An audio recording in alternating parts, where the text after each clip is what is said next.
No importa si lo jugás solo, con gente que no conoces o bien con tus amigos más cercanos, creo que todos podemos estar de acuerdo que Left 4 Dead es un juego muy divertido. Y la verdad es que nunca me detuve a pensar por qué será, pero hay algo mágico en apretar teclas y matar zombies. Quizás podría adjudicarle esta diversión a las mecánicas del juego, pero ni tampoco. Es que, si lo vemos muy por arriba, básicamente es ir de un punto A un punto B, evitando transformarnos en comida para zombies. Entonces digo, bueno, serán los personajes, o la variedad de armas, o el diseño de los mapas, andás a ver. Y ahí fue cuando me senté a escribir este guión, tratando de recordar aquellas noches de verano cuando lo jugaba con amigos hasta altas horas de la madrugada. Pero más allá del calor, los mosquitos y los cortes de luz, la verdad es que no atesoro muy bien esos recuerdos. Y no precisamente porque sean malos, pero la verdad es que mi cabeza funciona de formas bastante raras. Puedo acordarme una contraseña de 30 dígitos, pero a lo mejor me preguntás qué comí ayer y la verdad no me acuerdo. Pero para mi suerte, existe mi gran amigo internet, así que directamente entré a googlear para investigar un poco más sobre el juego. Por supuesto encontré las cosas típicas que todo el mundo sabe, pero yo quería ir un poco más a fondo. Principalmente tenía interés en saber cómo es que este juego llegó a ser creado. Esto básicamente nos permite ver la visión que tenían los desarrolladores y poder contrastarla con el producto final. Así que amigos y amigas, hoy vamos a ver la historia, evolución y posible futuro de una franquicia que más de uno tuvo la oportunidad de experimentar. Hoy vamos a hablar de Left 4 Dead. En junio del 2004, Valve le presentó al mundo Source, un motor que sirvió muchísimo en su época para transicionar hacia juegos con mejores gráficos, una iluminación más detallada y físicas realmente interesantes. Todo esto lo veríamos reflejado en Counter-Strike Source, el primer título de Valve en utilizarlo. Y la verdad es que si lo comparamos con su antecesor directo, el Condition Zero, la diferencia gráfica es realmente notoria, ni hablar si lo ponemos lado a lado con el viejo y querido 1.6. Pero la empresa no se detendría ahí. Ese mismo año, con diferencia de unos meses, remasterizaron Half-Life con el motor Source, agregando mejores físicas y efectos visuales, pero a su vez metieron un par de bugs que antes no estaban. Y la verdad que esta versión no fue muy agraciada que digamos. Los usuarios por supuesto no tardaron en hacérselo saber a la empresa, pero todo esto poco importaría ya que el mismo día lanzaron Half-Life 2 eclipsando totalmente este remaster que, dicho sea de paso, acá entre nosotros tomémoslo como un experimento fallido. Unos días después sacaron Half-Life 2 Deathmatch y al cabo de unos meses lanzarían Day of Defeat Source, un juego que la verdad era súper entretenido y que de hecho recuerdo haberlo jugado tiempo después de su lanzamiento, pero desconozco si al día de hoy siguen habiendo servidores activos. Igual más adelante te comento porque para mí ese fue el puntapié inicial de una fórmula que le dio bastante resultado a Valve. Pero siguiendo con lo que te decía, los años pasaron y tuvimos Half-Life de desayuno, almuerzo y cena. Año 2005, sacan Half-Life 2, Lost Coast, que en realidad era un nivel adicional para el juego base, el cual exprimía al mango el renderizado HDR o rango dinámico como quieras llamarle. Después, en el año 2006, le darían al Deathmatch del juego original el mismo tratamiento con el motor Source. Y en el mismo año, con diferencia de unos meses, sale Half-Life 2 episodio 1 y posteriormente el episodio 2. Pero no solo eso, agárrate porque Valve estaba con todo. Exactamente el mismo día que estrenaron el episodio 2, también lanzaron Portal y Team Fortress 2. Y como si todo esto fuera poco, para coronar esta santa trinidad, embalaron todo en un paquete llamado The Orange Box, el cual no solo podías comprar en PC, sino que también fue porteado a Xbox 360 y PlayStation 3. Capaz que a esta altura seguramente te estés preguntando qué carajos tiene que ver todo esto con Left 4 Dead. Bueno, paciencia porque ahí viene. Pero antes, pongámonos a analizar por un momento lo que Valve dejó sobre la mesa. Teníamos por un lado la secuela de su juego estrella con varios episodios y un deathmatch. Por otro lado teníamos a Portal, un juego que tenía toda la pinta de ser creado para niños, pero que cuando se trababan en un nivel y te pedían ayuda, oh sorpresa, vos tampoco podías pasarlo. Y a su vez teníamos Team Fortress 2, una secuela que si bien conservaba la premisa del original, parece que lo único que mantuvieron fue el nombre, ya que todo lo demás cambió rotundamente. Yo no sé si te diste cuenta todavía, pero todo este introito lo hice para que veas el patrón que seguía Valve. Por un lado, agarran un juego con el motor gráfico más reciente que tienen, después piensan en una historia que puede ser una nueva o directamente la continuación de una existente, le agregan un par de elementos nuevos y se los estampan al juego, y por último, pero no menos importante, le agregan la posibilidad de jugar online y hasta hostear servidores dedicados para pasar horas y horas con amigos. De antemano pido disculpas por lo que voy a decir a continuación, ya que es algo bastante simplista y es muy probable que venga algún evangelista de Valve a decirme: oye bro, pero en realidad cállate la boca, disfrutar el video. Decía, si nosotros agarramos el Counter-Strike Source, lo situamos en un contexto de Segunda Guerra Mundial y por consiguiente le ponemos personajes y armas de esa época, obtenemos como resultado Day of Defeat Source. Y vos me dirás, bueno, pero ya existía el Day of Defeat.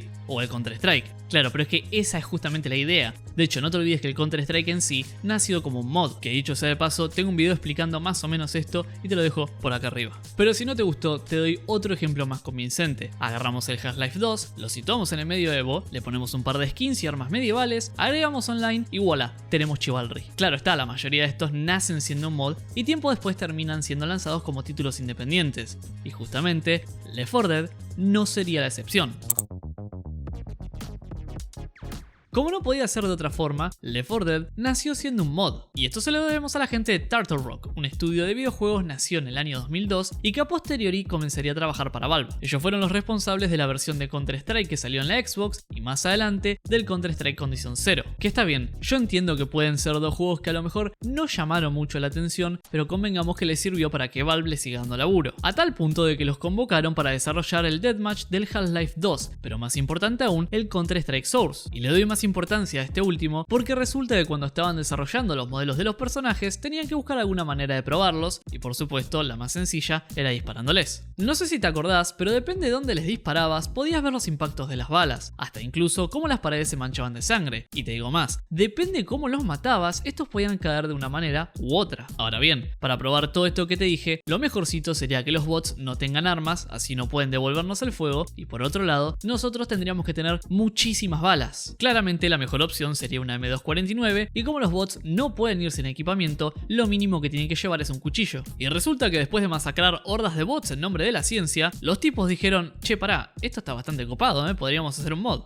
Así que luego de lanzar el Counter-Strike Source, empezaron a experimentar con distintos conceptos. Pero había uno que les cerraba por todos lados, un pequeño equipo de amigos enfrentados a hordas de zombies. Y por curioso que parezca, las primeras iteraciones de este mod en realidad enfrentaban jugadores contra jugadores. Claro está, unos armados hasta los dientes y el resto solamente tenía un cuchillo, pero respawns infinitos y más vida. De hecho, si en algún momento jugaste alguno de estos mods de zombies que existían para Counter-Strike 1.6, salvando las diferencias, sabes a lo que me refiero. Pero el tema es que muy rápidamente se dieron cuenta de que a lo mejor no era tan conveniente esto del PvP y decidieron volcarse completamente al PvE. Razones hay varias, pero se me ocurre principalmente que a lo mejor tu computadora de mediados de los 2000 no era tan potente como para alojar un servidor con más de 8, 10 o 20 personas. Es más, capaz que ni siquiera te corría el Counter-Strike Source, ¿viste? Pero de cualquier manera, los experimentos estaban dando buenos resultados e incluso si te interesa profundizar en eso, podés buscarlos como Terror Strike, porque sí, el nombre cambió varias veces de hecho antes de tener el que todos conocemos. En estas versiones beta vas a notar que a grandes rasgos es el Counter-Strike Source con varios mods y la realidad no dista mucho del juego base. Es más, fíjate que se trataba de sobrevivir a hordas de zombies más que movernos de un punto A a un punto B. Todas estas mecánicas que conocemos hoy en día en realidad fueron agregadas posteriormente. Ya entrados en el año 2006 tenían pensado bautizarlo como Prey, pero a los pocos meses salió un juego con el mismo nombre y se vieron obligados a cambiarlo. Entonces las opciones que se estaban barajando eran Terror, Terror, Terror o Blood Run. Pero ninguno de estos les terminó cerrando y por suerte, a los pocos días, llegó el nombre con el que todos lo conocemos ahora, el cual más tarde fue estilizado con un 4 justamente por su semejanza con el número en inglés. 4, 4, se entiende. Pero a partir de este punto comenzarían a surgir problemas en el desarrollo del juego. Si bien el mismo ya estaba más o menos cocinado, Turtle Rock recibió ayuda directa de Valve para poder acelerar el proceso y mínimamente llegar a presentar un tráiler en la E3 del año 2007. Afortunadamente, pudieron cumplir su objetivo. Sin embargo, al observar el gameplay en unos gloriosos 360p, podemos comenzar a ver varias diferencias con el juego que salió después. Los sobrevivientes eran distintos, algunas mecánicas tuvieron que ser cambiadas o removidas completamente, e incluso los sonidos de las armas no son los que todos conocemos. Entonces la pregunta es,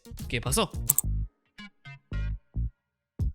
Vamos por partes y quiero que arranquemos por los sobrevivientes. Si bien estos siguen siendo 4 y mantuvieron los mismos nombres, lo que cambiaría sería su aspecto. Resulta que Turtle Rock había mapeado la cara de los personajes basándose en fotos que sacó de 3DSK, una técnica válida, pero que cuando Valve tomó las riendas del juego prefirió cambiar. Esto se debe principalmente a que los sobrevivientes se veían muy preparados para el apocalipsis y la empresa quería hacerlos ver mucho más creíbles. ¿Y cómo lo lograron? Bueno, literalmente haciéndolos ver como si el apocalipsis hubiera golpeado las manos en su casa y salieron con con lo que tenían puesto. Valve quería utilizar actores de carne y hueso para poder mapear la cara de los personajes, entre otras cosas porque los modelos originales de Turtle Rock no se veían muy bien de cerca, y sobre todo si vas a presentar un tráiler en la E3 tenés que tirar toda la carne al asador. Si miramos por ejemplo a Luis, prácticamente nos encontramos con un personaje totalmente distinto al que todos conocemos. En el modelo original podemos percibirlo como un tipo robusto y bien preparado, el cual lleva una remera, una chomba y finalmente una campera. Aparte tiene un pantalón cómodo con botas y guantes tácticos, además de un cinturón para poder portar su pistola. Y te digo más, incluso tenían pensado que fuese un fumador, pero aparentemente esto quedó reservado para Bill. Como ya te dije antes, Valve tiró por la borda este diseño y adoptó un oficinista con una complexión más bien delgada. Si prestas atención, tiene la mitad de la camisa dentro del pantalón y la otra fuera, la corbata desajustada y la parte de arriba del traje directamente la perdió. Y todo esto da una sensación mucho más creíble de que el apocalipsis lo agarró totalmente desprevenido. Hay otros detalles también, como que claramente perdió el pelo y la barba, el parche que tenía en la frente fue removido, al igual que los guantes, el cinturón de balas y por supuesto todo lo que le daba este aspecto de tipo duro. La voz de este personaje es de Earl Alexander, quien ya había puesto su voz en otros videojuegos como The Suffering 1 y 2, y el modelo facial viene de la mano de Sim Bennett. Pasando a otro personaje, hablemos de Francis. Realmente, uno de los que menos cambios tuvo respecto a su modelo original. A simple vista, lo único que pareciera cambiar es la complexión de su cuerpo, así también como un cambio en el estilo de la barba y el pelo. Pero más allá de eso, el único cambio realmente significativo que tuvo fue el modelado de la cara. En esta ocasión, su modelo facial fue creado a partir de Taylor Knox y su voz fue provista por Vincent Valenzuela, siendo la primera vez que ambos dieron vida a un personaje de videojuegos. Pasando a Bill, su modelo parecería no haber cambiado en lo más mínimo, y si bien en parte esto puede ser verdad, acá son los detalles los que hacen la diferencia. Primero que nada, tenía un chaleco táctico con una bandera estadounidense, su cara es extremadamente parecida a la original, solo que cuando mapearon la del actor nuevo, se nota con mucho más detalles. Y te tiro unos datos de color. Los primeros conceptos del personaje lo muestran con una remera a rayas, sin chaleco táctico y curiosamente sin su característica barba. El modelo que utilizaron para mapear su cara fue Bernard Fouquet. Su voz fue hecha por el ya fallecido Jim French, el cual también le dio vida al padre Grigori en el Half-Life 2, así también como al pescador del Lost Coast y finalmente al Elder Titan en Dota 2. Y dejé a Zoe para lo último porque es la que más cambios tuvo a lo largo de todo el ciclo de desarrollo del juego.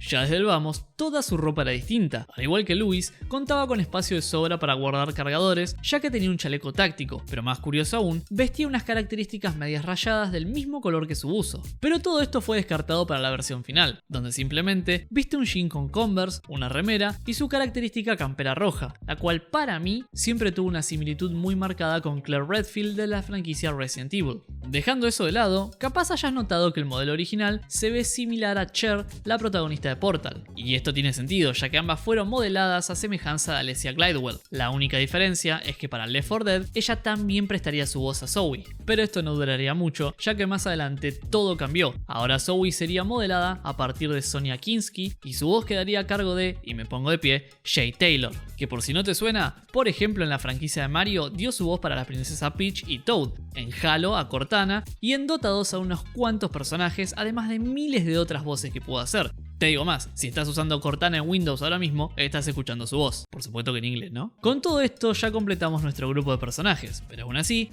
queda un elemento muy importante.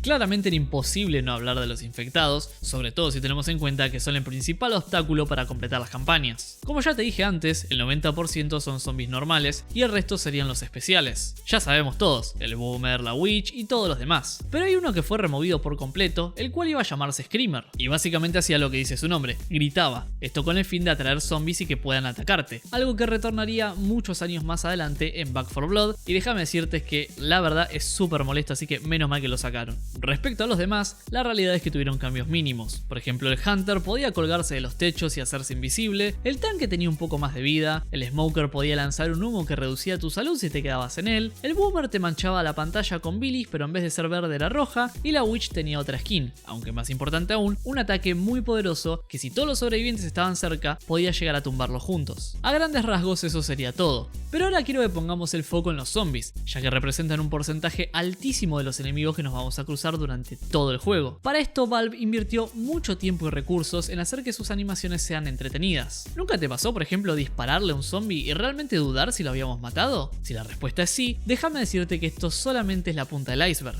Valve logró crear más de 100 animaciones de muerte distintas gracias a trajes de capturas de movimientos y actores muy comprometidos con la causa. Por eso es que, por ejemplo, si nosotros matamos un zombie de frente, tenemos una animación, pero si le disparamos de atrás, conseguimos esta otra. A veces pasa esto de dispararle a un zombie y ver cómo el cuerpo interactúa con el lugar, chocando con objetos o simplemente cediendo ante la física y desplomándose en el piso. Pero no solo eso, se le puso un gran énfasis a las hordas de zombies para que estas no sean las típicas de muertos sin cerebro que solamente reaccionaban cuando escuchaban un ruido y que iban caminando lo más lento posible para matarte. Si prestamos atención a su comportamiento, vamos a observar haciéndolos cosas totalmente distintas, desde estar acostado y levantarse, hasta apoyarse en paredes o vomitar en el piso. Por otro lado, los ataques cuerpo a cuerpo pueden hacer que estos retrocedan al punto tal de tirarlos al piso o golpearlos contra distintos objetos. Es que más, hasta la ropa que eligieron tiene sentido, ya que nos vamos a encontrar con una variedad interesante de vestimentas, desde civiles hasta fuerzas de seguridad, pero con el detalle de que dependiendo del lugar donde estemos, vamos a poder encontrar los vestidos para la situación,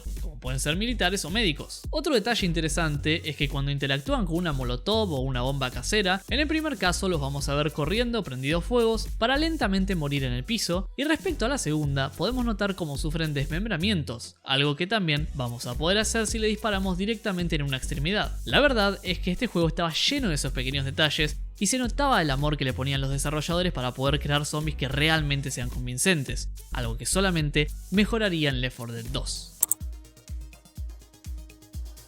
Con todo esto que te dije, podría parecer que estoy hablando de un juego actual, pero tengamos en cuenta que Left 4 Dead salió en el año 2008, hace ya más de 10 años, y aún así sigue deleitándonos con algunos detalles. Por ejemplo, todos los escenarios del juego hacen uso de muchos elementos que enriquecen la experiencia del jugador. Prácticamente todo lo que vemos se puede romper, incluso hasta vemos los impactos de las balas en las superficies. De hecho, los desarrolladores colocaban adrede un boomer, por ejemplo, cosa de que cuando lo mates reviente y haga volar objetos por todos lados. En el apartado de la iluminación, este juego tampoco se queda atrás, principalmente en las áreas oscuras, y estoy hablando literalmente oscuras, donde si apagamos la linterna no vemos nada. No solo que dependemos de ella para navegar los niveles, sino que también es capaz de generar sombras y de esta manera darnos información respecto a las distancias con los aliados o enemigos. A diferencia de otros juegos, como la fuente de luz proviene del arma, cuando tenemos que recargar o realizar un ataque cuerpo a cuerpo, van a existir momentos en los que no vamos a poder ver bien, y ahí es donde el trabajo en equipo se vuelve vital. Es que incluso algunos infectados reaccionan a la linterna, y si no nos damos cuenta de esto, puede que nos detecten más fácil. Te digo más, los aliados incluso nos dicen que la apaguemos. Te tiro otro dato curioso, la portada original del juego pasó por varios cambios hasta que llegó a la icónica mano que todos conocemos, que dicho sea de paso, es la mano de Andrea Wigland, una artista de Valve que hizo los concept art de Half-Life 3. Y acá es donde viene lo interesante, recién dije la mano que todos conocemos, pero en otras partes del mundo tuvo esta de acá. Y eso se debe a que principalmente en Reino Unido hacer este gesto aparentemente es de mala educación, una cosa de locos. Pasando a otro apartado, tenemos que hablar sí o sí de la ambientación que tiene este juego, que más allá de todas las alabanzas que pueda recibir por esta, algo que quiero destacar puntualmente son las pequeñas pistas de audio que vamos a recibir para saber que algo no anda bien, desde cosas simples como advertirnos que tenemos unos infectados especiales cerca, hasta zonas más grandes donde nos invade una horda. Por otro lado, si volvemos a dar un vistazo a los personajes, tenemos que darnos cuenta de que al ser tan poquitos, la gente podría llegar a cansarse rápido de ellos. Pero resulta que Valve ya pensó en eso y no solo se encargó de darles varias líneas de voz, sino que además le crearon animaciones sutiles pero que te hacen decir, che, estas cosas están muy bien hechas. Podría seguir hablando por horas de las cosas que hizo bien Left 4 Dead, pero creo que con esto que te conté ya basta para que tengas una idea de la atención al detalle que pusieron los desarrolladores. Fuera de joda, este era un juego que exprimía al mango todo lo que el motor Source tenía para ofrecer por aquella época, y que como si fuera poco, la empresa había puesto el motor gráfico al servicio de la comunidad para que la gente pueda hacer lo que se le cante con él. Tan solo un año después de la salida de Left 4 Dead, fuimos bendecidos con una segunda entrega y la polémica no se hizo esperar. Mucha gente creía que esto era una falta de respeto por parte de Valve y que lo único que querían hacer era sacarle plata de los bolsillos a los jugadores. Pero a decir verdad, esta segunda entrega tiene varias cosas que realmente ameritan que sea un juego aparte. No voy a profundizar mucho en esto, pero sin lugar a dudas, una de las más importantes es la adición del workshop, es decir, poder instalar mods de una manera súper simple. Tan solo dábamos un clic y no teníamos que preocuparnos de nada más. Poco a a poco los jugadores fueron dándose cuenta de esto y hoy en día la primera entrega de la franquicia quedó totalmente opacada por esta segunda. Y cabe resaltar que la zombie manía estaba a la orden del día gracias a películas, series y juegos que comenzaron a salir. Desde series como The Walking Dead, pasando por películas de Resident Evil, que ojalá algún día hagan una buena, hasta juegos como Dead Island o mods como DayZ. Es más, en 2013 regalaron Left 4 Dead 2 y hubo tanta gente que lo quería descargar que los servidores de Steam no dieron abasto y murieron por un par de horas. Y esto no me lo contó nadie, lo viví yo y por suerte sí pude reclamar el juego. Lamentablemente sabemos que Valve es alérgica al número 3 y jamás recibimos otro título de la saga. No obstante, en 2021 sale a la venta Back 4 Blood, un juego que mucha gente considera como el sucesor espiritual del Left 4 Dead y que a simple vista parecería una locura, pero cuanto más y más lo vamos jugando, nos damos cuenta de que se asemeja más a un mod de Call of Duty que a un verdadero apocalipsis zombie. De hecho, muchas personas fueron seducidas porque en el tráiler decía de los creadores del Left 4 Dead. Sí, vos ponele. Primero que Turtle Rock nunca hubiera podido terminar el juego si no fuera por Valve, y segundo, hubo más de 160 personas involucradas, de las cuales solamente 6 pertenecían a este estudio, las mismas 6 que lo habían fundado en un principio. Y para agregar más sal a la herida, este juego nunca tuvo soportes para mod, así que lo que comprabas era lo que tenías. Un panorama totalmente distinto a lo que había hecho Left 4 Dead 2, donde si te habías hinchado los huevos de jugar las mismas campañas por horas y horas, podías agregar lo que querías. Literalmente lo que querías. Todas estas pequeñas cosas son las que llevaron a Back 4 Blood a la ruina absoluta. De hecho, casi ya pasaron 2 años de su lanzamiento y de tener 65.000 jugadores activos en Steam, cayó a menos de 2.000. Compara eso con Left 4 Dead 2 y vas a ver que tiene 45.000 activos en el mismo periodo. Sumado a que cuando los ponemos lado a lado, cuesta creer que un juego que salió hace menos de 5 años palidece ante otro que ya tiene una década en el mercado, lo cual reafirma mi teoría de que la fórmula de Valve no falla. En fin amigos, espero que este repaso por la historia les haya gustado y si tienen ganas, capaz que más adelante hablamos del Left 4 Dead 2 o del Back 4 Blood. Pero por lo pronto, yo me retiro y nos estaremos viendo en un próximo video.